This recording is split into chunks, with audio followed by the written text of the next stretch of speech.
अध्याय 24। ग्लिंडा की विजय। बेशक ग्लिंडा के अभियान में शामिल होने वाले सभी लोग तुरंत पुल पार करके द्वीप पर पहुंच गए, जहां स्कीजर्स ने उनका गर्मजोशी से स्वागत किया। लोगों की भीड़ के सामने राजकुमारी ओज़मा ने महल के बरामदे से भाषण दिया और मांग की कि वे उसे अपना वैध शासक माने और रोज की भूमि के कानूनों का पालन करने का वादा करें। बदले में वह उन्हें भविष्य में होने वाले सभी नुकसानों से बचाने के लिए सहमत हुई और घोषणा की कि अब उन्हें क्रूरता और दुर्व्यवहार का सामना नहीं करना पड़ेगा। इससे स्कीजर्स बहुत प्रसन्न हुए, और जब ओज़मा ने उनसे कहा कि वे अपने ऊपर शासन करने के लिए एक रानी का चुनाव कर सकते हैं, जो बदले में ओज़ के ओज़मा के अधीन होगी, तो उन्होंने लेडी ऑरेक्स के लिए मतदान किया, और उसी दिन नई रानी के राज्याभिषेक का समारोह आयोजित किया गया और ऑरेक्स को महल की मालकिन के रूप में स्थापित किया गया। अपने प्रधानमंत्री के लिए रानी ने इरविक को चुना, क्योंकि तीनों महापुरुषों ने उसकी अच्छी निर्णय क्षमता, ईमानदारी और चतुरता के बारे में बताया था, और सभी स्कीजर्स ने उसकी नियुक्ति को मंजूरी दी।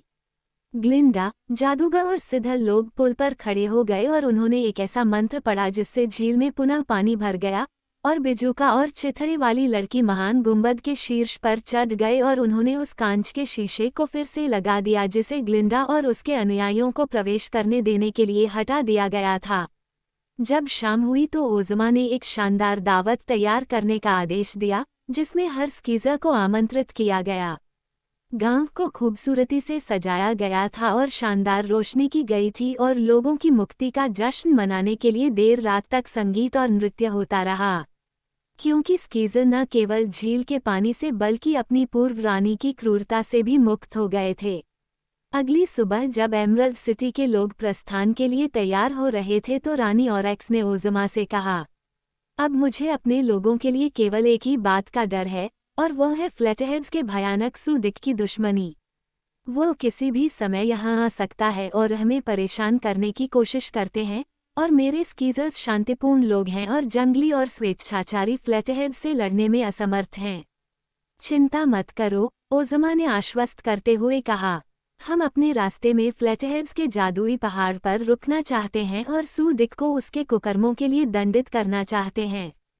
इससे ऑरेक्स संतुष्ट हो गया, और जब ओज़मा और उसके अनुयायी अपने मित्रों से विदा लेकर पुल पार कर किनारे की ओर बढ़े, तो सभी स्कीजर्स ने उनका उत्साहवर्धन किया और अपनी टोपियां और रुमाल लहराए तथा बैंड बजने लगा, और यह विदाई समारोह वास्तव में एक ऐसा समारोह था जिसे लंबे समय तक याद रखा जाएगा। जादू के 3 विशेषज्ञ, जिन्होंने पहले फ्लैटहेड्स पर बुद्धिमानी और विचारशीलता से शासन किया था, राजकुमारी ओज़मा और उसके लोगों के साथ चले गए, क्योंकि उन्होंने ओज़मा से वादा किया था कि वे पहाड़ पर रहेंगे और फिर से देखेंगे कि कानूनों का पालन किया गया था।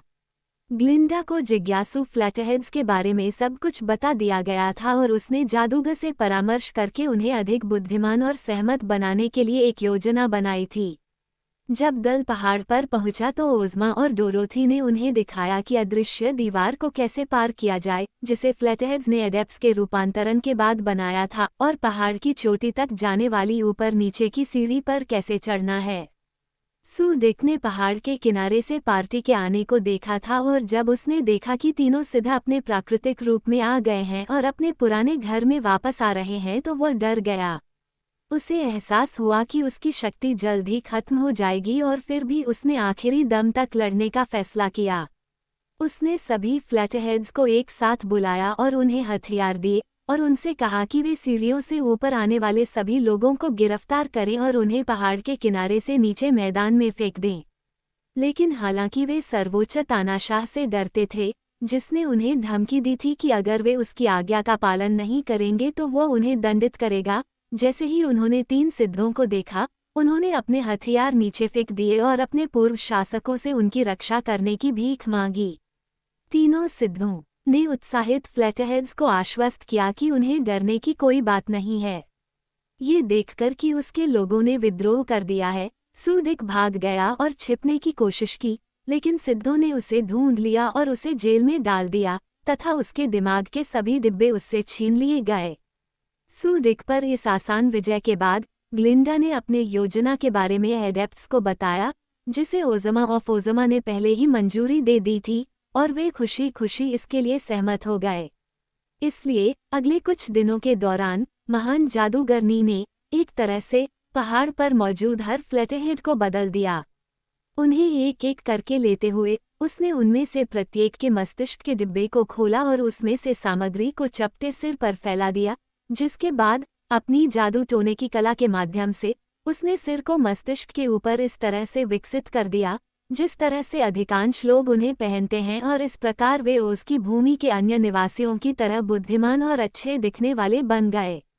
जब सभी के साथ इस तरह से व्यवहार किया गया तो कोई भी फ्लैटहेड नहीं बचा और एडेप्ट्स ने अपने लोगों को माउंटेनियर नाम देने का फैसला किया।